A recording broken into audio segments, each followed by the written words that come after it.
All right, welcome to Hoops Tonight here at The Volume. Happy Saturday, everybody. Hope all of you guys are having a great weekend. We are here back at the SiriusXM studios at the Wynn in Las Vegas. Shout out to SiriusXM. They've taken amazing care of us.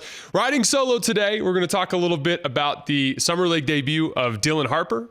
Got another look at Cooper Flagg as well. I want to talk about Carter Bryant. I'm from Tucson, Arizona, obviously, so I'm a U of A fan, but I thought Carter has put on one heck of a demonstration of his defensive capability through his first couple Summer League games. So we're going to talk a little bit about that.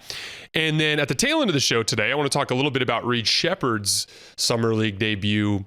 And we've done some deep evals of the contenders at the top of the Western Conference over the course of the last week involving Denver and the Los Angeles Lakers. Obviously, we've covered Oklahoma City extensively on their path to the NBA title, but there's another team at the top of the West that many people view in that tier, and that is the Houston Rockets. So I want to talk a little bit about what their pathway looks like, how they stack up with the teams at the top of the Western Conference. You guys know the drill. Before we get started, subscribe to the Hoops Tonight YouTube channel so you don't miss any more of our videos. Follow me on Twitter at _JasonLT so you guys don't miss show announcements. Don't forget about our podcast feed wherever you get your podcasts under Hoops Tonight. It's also super helpful if you leave a rating and a review on that front.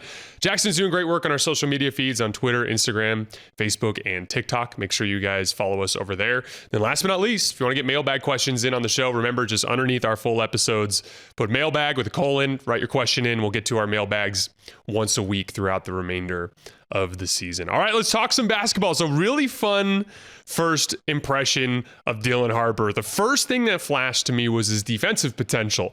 You're not really expecting that. This is a guy who's famous for the dribble drive. He's a guy that's drawn a lot of comparisons to Shai Gilgeous-Alexander as a bigger guard that can dribble through contact and can consistently get paint touches. But right out the gates, he was applying aggressive ball pressure, getting physical on the ball, getting deflections. He had a crazy block on Ryan Nembhard in transition where he elevated and swatted it away, just showing a lot of that defensive upside. I've always been a big believer that forward aggressive turnover forcing defenders fit well with rim protection. And so guys like De'Aaron Fox, guys like Dylan Harper, I think they make a lot of sense in the context of a partnership with Victor Wembanyama because forward aggression, ball pressure, that tends to give up dribble penetration. And if you're giving up dribble penetration, you need guys on the back line that can clean it up. And there may not be a better player in NBA history than Victor Wembanyama, who actually graced us with his presence in the arena today. It was funny when he was walking in, he actually was sitting in the seat and kicked his legs out as he was like relaxing and his legs were on the court during the game. And that's just a problem that Victor Wembanyama has that not many of us have. But that defensive potential was flashing. And that second piece of it, and I think this goes for both Cooper Flagg and Dylan Harper, is the dribbling through contact. For Cooper, it manifested a lot through foul drawing, which we'll talk about in a minute. Dylan did draw some fouls in the fourth quarter as the Spurs started to put some separation there. But for Dylan, it was just consistently getting into the paint. And this is that Shai Gilgeous-Alexander-esque chaining together of dribble combinations, right? Like when you get into traffic, you make a move. The defender beats you to the spot. Maybe he's applying some physicality. He's putting his hands on you. You got to be able to dribble through that contact and change direction and attack again. And then potentially even change direction and attack a third time. And that's one of the things that's made Shai such a gifted dribble penetrator in the NBA. There's a chasm between the amount of drives per game that Shai Gilgeous-Alexander puts together compared to other guards around the league. And that just comes from that downhill, that relentless downhill force, constantly changing direction and being able to control the basketball through that. And you saw that with Dylan, the protected dribbles, right? Like that between the legs dribble is how you can protect the ball as you're dribbling in traffic so the ball doesn't get swiped away. And he showed a lot of that. He drew some fouls. I just thought in general he was generating great offense, especially in that fourth quarter run. The Spurs defense held Dallas down most of the game, but in that fourth quarter they went on a little offensive run, blew the game open, and it got to the point where it was too much for Dallas to overcome. He had a really nice kickback read. A lot of times when you're running ball screens, they will use the guy out of the weak side corner or out of the strong side corner to tag the roller. He had a ball screen coming off of the right wing where he got into the lane. The shooter in the right corner, his man tagged the roller, and Dylan patiently pulled the ball out and pitched it back to the right corner. One of the things you notice a lot with NBA Summer League is poor decision making, right? It's a lot of young basketball players. It's a lot of guys that are trying to make their imprint, the guys that are trying to get a spot in the league. And so that can come with the pressure of being aggressive. And a lot of times it's the guys that can slow down and read the floor and not force the issue that had the most success. And Dylan, I thought, just similar to Cooper in the first game, just was patient, took what the defense gave him, made the kickouts that were there, didn't get into the middle of the floor without a plan, without an idea of what he was trying to accomplish. There's a pretty high floor for a basketball player who can guard the ball, but that can also get past the guy guarding the ball. It's such a simple concept, but if you can apply ball pressure and make the opposing guard feel uncomfortable while also on the other end of the floor handling ball pressure and consistently getting into the paint, it's just such a strong foundation. And then from there, there's all the ceiling raising stuff, the shot making. We saw him hit an off the dribble three. It got wiped out by a illegal screen call, if I remember correctly, but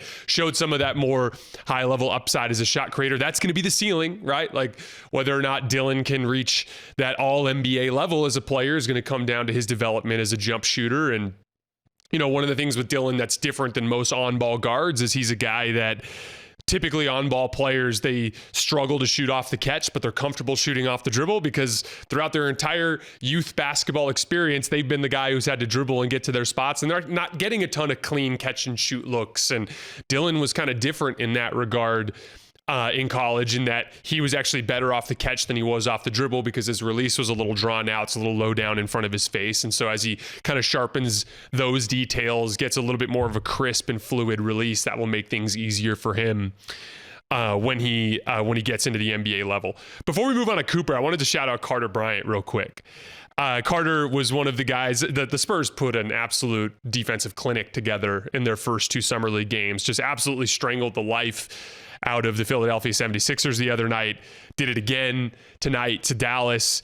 Carter is a traditional small forward type of prospect in the sense that he's got great length and size for the position, but he's very, very quick laterally, which gives him the flexibility to guard a bunch of different types of players. And I think that's specifically exciting for a San Antonio team that doesn't really have that type of player in their core rotation right now. They got a lot of guards, they got a lot of forwards. You know, obviously when Harrison Barnes was there, he was a slower forward. Jeremy Sohan has that ability to guard out on the perimeter, but I view him as more of like a 4 than a 3 defensively. I think Carter's going to bring that relentless ball pursuit and quickness to be able to be out on the perimeter, getting over the tops of screens and doing some of the tougher perimeter defense work. And I think that that's just a role that team really needs. And that's going to be a really interesting thing to watch with San Antonio this year.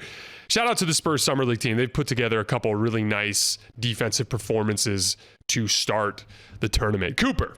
All right, folks, something special is about to happen in the Big Easy. UFC 318 is coming to New Orleans, and it's absolutely stacked. DraftKings Sportsbook, the official sports betting partner of the UFC, has all the action you need. We're talking Holloway versus Poirier 3, the trilogy, the BMF titles on the line. But more than that, this is Dustin Poirier's last fight. That's it. The final walk. One of the all-time greats. You taking Holloway's volume or Poirier's power?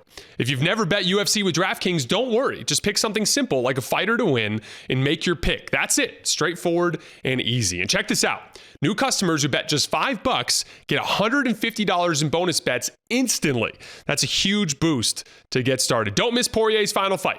Download the DraftKings Sportsbook app right now and use code HOOPS. That's HOOPS. That's code HOOPS for new customers to get $150 in bonus bets instantly when you bet just $5. Only on DraftKings. The crown is yours. For all of the quality work that he did on Thursday, and again, like I thought he was a lot better than his box score showed in terms of just all the winning plays he was making on both ends of the floor.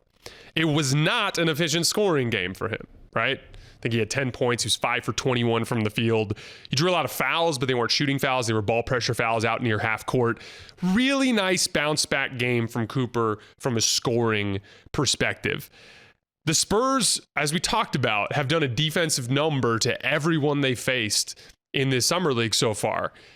That's not an easy team to put up 30 points on. That was a pretty legit scoring performance there. The Spurs were doing a lot more switching than the Lakers did on Thursday night. So like Maxwell Lewis was struggling a little bit. Jordan Hall was struggling. Ryan Nembhard was a guy who capitalized on all the drop coverage looks that he was getting against LA. And again, when you're facing a drop coverage, all you got to do is go over the top of the screen, and there's kind of like this baked in dribble penetration that is actually being conceded as part of the coverage. And so there's room to operate in the middle of the floor for a guy who can show some mid to short range shot making, right? But then as soon as you bring switching into the equation, that baked in dribble penetration going over the top of the screen isn't there anymore.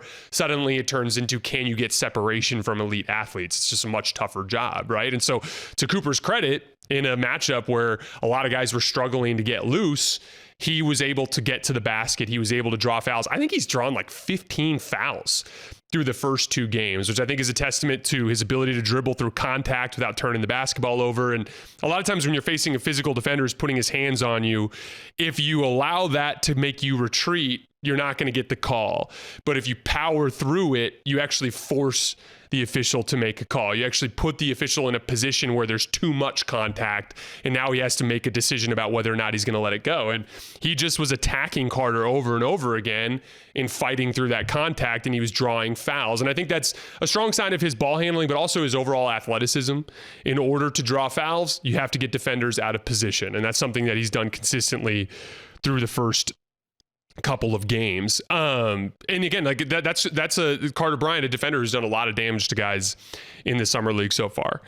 I keep getting excited with Cooper about the potential with his jump shot. He hit a couple more he hit 3 threes tonight, a couple more on the catch. He hit a 3 at the top of the key in the first half in a possession where Carter was, they were in a deeper drop coverage and Carter got caught on the screen. So he had a clean look off the dribble at the top of the key. He knocked it down. But the thing that I'm excited about were the dunks, or the missed dunk as well, in the second half. Both of them came off of the catch out of action with the defender sprinting at him. One of them, he was able to just kind of pump fake and then dip his right shoulder. And when he dipped his right shoulder, he was able to get just a tiny bit of an angle on the guy, shot downhill, got a big dunk. And then on the missed dunk, where he was up plenty high, he just missed it. But on the missed dunk, very similarly, just caught at the top of the key against the closeout and just showed the ball, just a pump fake. Defender jumped out of his shoes. All of a sudden, he had a lane to go downhill. Cooper is so good at the read and react stuff.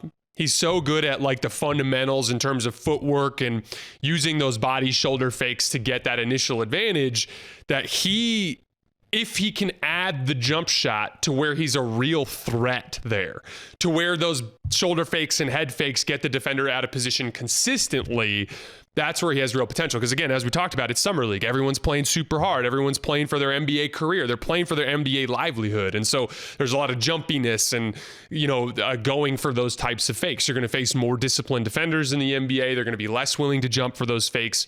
That's where if he can add the threat of the jump shot, that's where you can get more of that baked in dribble penetration.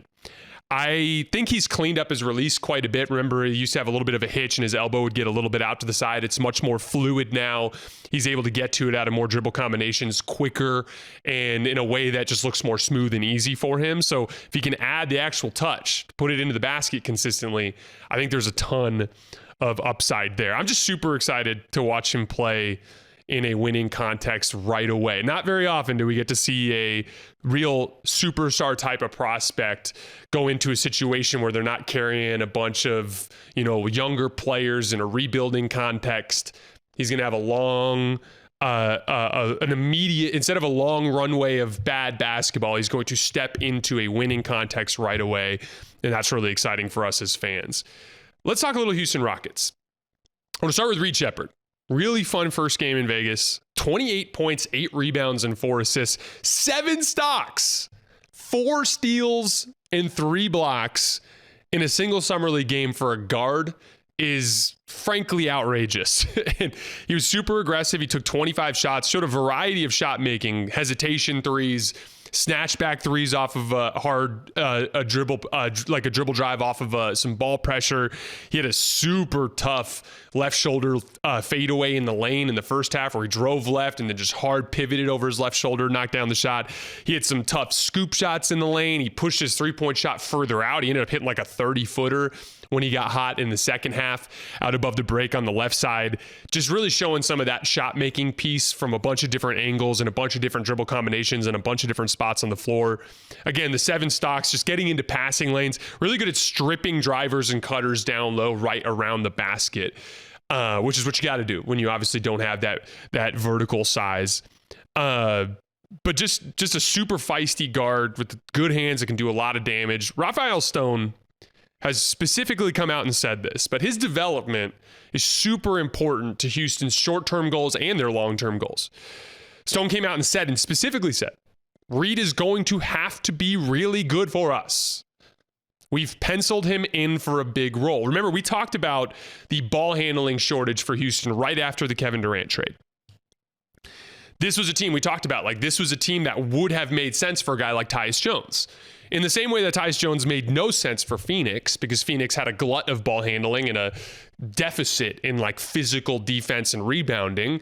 Tyus Jones, you experience diminishing returns there, right? But in a context like Houston or Orlando, who ended up signing Tyus Jones, there's an absence of ball handling and refined offensive skill. You get to experience more of the upside from having Tyus Jones on your team. But they didn't sign Tyus Jones. They're allowing Reed Sheppard the opportunity to fill this role. And I actually really like this approach from Rafael Stone of allowing Reed that runway. Because like Houston has a large margin for error in the regular season. Right? Like they're young, they're athletic, they're super deep. We already saw that exact same combination last year get the second seed in the Western Conference.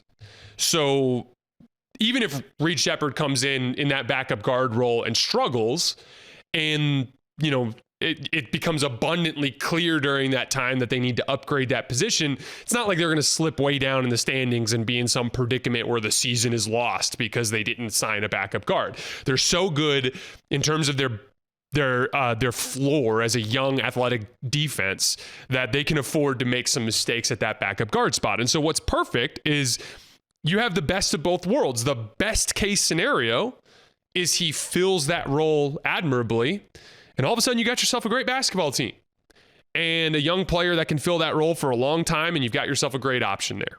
But if he struggles, the worst case is he still gets lots of valuable reps that will help him become a better basketball player. And now you have a knowledge and understanding of what your team needs. Okay, we tried Reed for 40 games as our backup guard. It's not quite working, but I'm glad he got the reps. We have lots of draft compensation. We have salaries that we can package together to go find a veteran, experienced, more steady, more consistent ball handler. They don't need that guy in October. They're not in that situation. They do need that guy for the playoffs. Might as well see if Reed can do it. And if not, you can kind of pivot from there. But I want to zoom in on Houston for a minute, because they're rightfully being penciled in as one of the top three teams in the Western Conference. I think that's clear. If you look at the West, to me, it's, you know, you have Denver, Houston, and Oklahoma City in that top tier in some order. And then I think there's a little drop off. And then you run into that second tier in the West is where you're getting the Clippers, the Minnesota Timberwolves, the Los Angeles Lakers. We'll see if a team like San Antonio can get into that mix this year.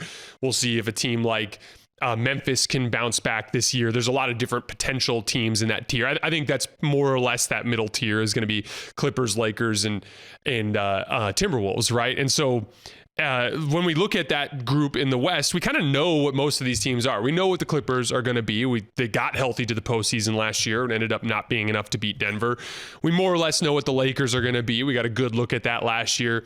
Denver obviously upgraded a starting position and added depth, but they're more or less the same, you know, a continuous group that's been playing for the last several years. Oklahoma City, we've just covered in depth winning the title. So we know a lot about what those teams are. With Houston, they kind of have a wide range of potential outcomes because they're a fundamentally different basketball team with Kevin Durant. They're going to play a different style on offense. This is a team that ran a lot of their down the stretch go-to action when things got tough in the playoffs last year was that inverted ball screen with Şengün at the top of the key. Fred VanVleet would set the screen. He'd slip out of it, and they would just play that two-man game at the top of the key. And it worked a little bit, but eventually they got to a point where Gary Payton and Draymond Green just refused to allow the switch, and they stayed attached, and Draymond was able to get the stops he needed to get on Alper and Şengün, and they ended up losing, right? Kevin Durant's going to come in and just add a very different action that they're going to run in those situations and give them a lot more variety that they can go to in those spots. On the defensive end, I'm a huge believer in Amen Thompson. I think he's one of the best defensive prospects to ever grace the league, but he doesn't have that like big frame that Dylan Brooks had. And Dylan Brooks gave them a great option for some of the bigger forwards in the Western Conference. Guys like LeBron, Luka Doncic, Kawhi Leonard, Jimmy Butler, Julius Randle. There's a bunch of those types of dudes that Amen Thompson might be too small for, right? So they're a different team in that sense, but at the same time, they never really had a rim protecting presence before Kevin Durant. And like, if we look back, the last time Kevin Durant played on a championship quality team, going back to Golden State, he functioned a lot as a back end rim protector for them. We've talked a lot about this concept with Şengün. When you have got bigs like Şengün and you can't protect the rim, you run into these tough situations where you're either running like a deeper drop coverage with him and you're getting picked apart in the mid-range, or the guy's getting downhill and Şengün's not protecting the rim, or you bring Şengün out to the level and he's attacking the ball, but now you're giving up these 4-on-3s and you don't have any rim protecting presence on the back line, and that can cause problems, right?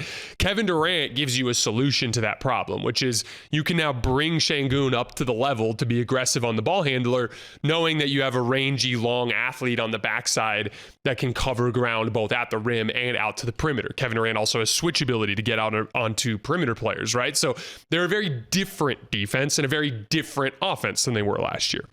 So as we look, we know what Oklahoma City is. They're this elite turnover forcing offense that can get out in transition. And then on offense, we know that they're going to lean a lot on Shai Gilgeous-Alexander dribble penetration, right?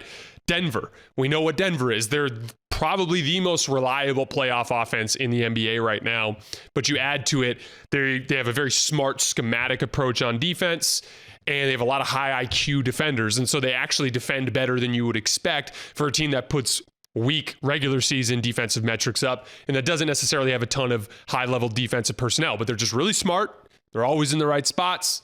They actually got more stops against Oklahoma City than everybody this last playoff run other than Indiana, and even then it was influenced a lot by that Game 6 where Indiana really strangled Oklahoma City. So, we know what Denver is. With Houston, I want to be clear. Kevin Durant doesn't come in and just turn them into an elite, well-oiled machine on offense. It's not that easy. Offense takes continuity, and that team still has a deficit of ball handling. That team still has a deficit of shooting, even with Dorian Finney-Smith. I don't think it's necessarily going to be like just smooth sailing on offense. I think it's going to be tougher. I think they're going to have to figure out ways to use Kevin Durant. I think they're going to have to lean into more what Kevin Durant was in Brooklyn, which was more of like a high pick and roll ball handler rather than like an off-ball scorer playing off the catch more like he did in Phoenix. Like if you guys remember, he was super high volume in pick and roll in Brooklyn, and he had a year there, I think it was 2021, but he had a year there where a Kevin Durant ball screen, including passes, was over a 120 offensive rating because he was just consistently drawing that second defender. He's so tall, he can see over the top and easily drop it over the top to the roll man. And then they were playing 4-on-3 out of it with great spacing. And because James Harden was on that team and Kyrie Irving was on that team, they just had a lot of offensive skill off the ball. Now, again, it will be a little more clunky with Houston. It's a lot of young, raw athletes, but I think I like the idea of using Amen Thompson in the short roll, playing off of Kevin Durant coming out of high ball screens. Şengün, too, is a guy that can score in the middle of the floor and play make out of the middle of the floor. I like giving him more opportunities there off of Kevin Durant as a ball handler. Their ceiling on offense is going to be a work in progress. And it may be something that they don't achieve until close to the playoffs or potentially even in the playoffs. Or if they get beat, if someone asks me, how does Houston loses in the playoffs this year, how does it happen? I think it actually happens because their offense bogs down, right? But how can they separate themselves from Denver? How can they separate themselves from Oklahoma City?